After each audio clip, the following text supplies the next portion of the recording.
একটা ভয়ঙ্কর হাদিস বলেছেন। এই হাদিসটা যতবার পড়ি থরথর করে আত্মাটা কাঁপে।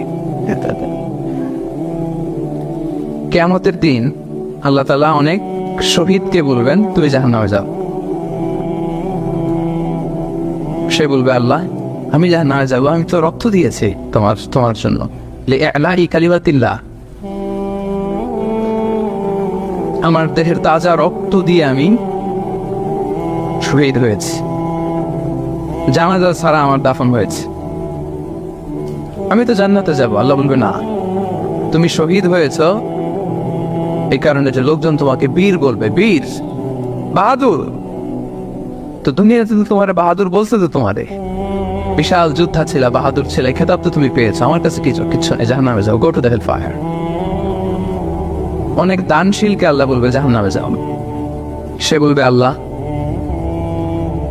আমি জাহান্নামে যাব, আমি তো মসজিদ, মাদ্রাসা, এতিমখানা, বৃদ্ধাশ্রম এমন কিছু নাই যে বাকি রাখছি, শত শত মসজিদ আমি করেছি, আমি কেন জাহান্নামে যাব? আল্লাহ বলবে, না, তুমি দান করেছিলে এই জন্য যে লোকজন তোমারে দানশীল বলবে, দানবীর বলবে, আদেম তাই বলবে, ওটা তো তোমাকে বলা হয়েছে, জাহান্নামে যাও, আমার কাছে কি চাও, go to the hell fire. সেদিন আল্লাহ তাআলা অনেক আলেমকে ডাকবেন, অনেক দাঈদেরকে ডাকবেন, অনেক দুআত ইলাল্লাহদের তিনি ডাকবেন। Because of Allah, you never know, but went down, and then we went out. সেদিন অনেক দুআত ইলাল্লাহদেরকে ডেকে আল্লাহ বলবেন যে তুমিও জাহান্নামে যাবে। সে বলবে, আল্লাহ কেন? আমি মানুষকে কোরআন শিখিয়েছি, আমি মানুষকে হাদিস শিখিয়েছি, আমার কথা শুনে অনেক নামাজ পড়েছে, আমার কথা শুনে অনেকে দাঁড়িয়ে রেখেছে, আগে সুদ খেত, আমার কথা শুনে সুদ বন্ধ করেছে, আমার কথা শুনে তো আল্লাহ এরা নামাজি হয়ে গিয়েছে। দ্য এন্টায়ার সোসাইটি সুদ বন্ধ করেছে, নামাজ ধরেছে, তারা ফরজ যাকাত দিত, আল্লাহ আমি কেন জাহান্নামে যাব? আল্লাহ বলবেন, তুমি এই দাওয়াতি কাজ করেছো, লোকজন তোমাকে বড় আলেম বলবে, লোকজন তোমাকে বড় সেলিব্রিটি বলবে, লোকজন তোমার নামে তাকবীর দিবে, তোমাকে বড় আলেম বলবে, বড় দাঈ বলবে। এটা তো বলা হতো তোমাকে দুনিয়াতে, আল্লামা বলে ডাকা হতো তোমাকে,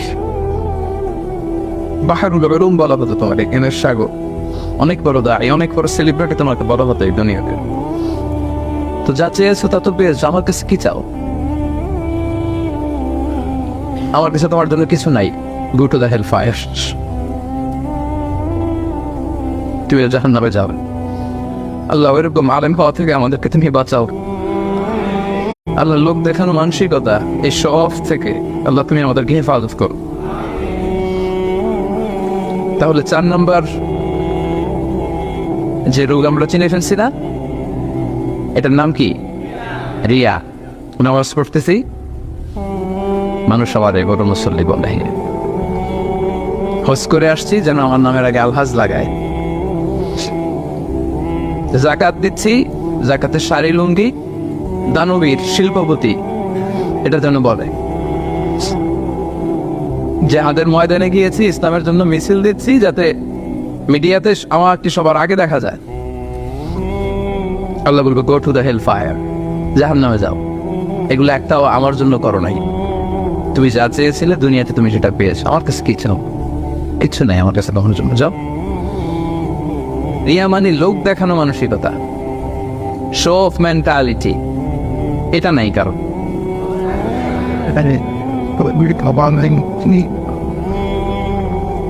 এটাও আছে।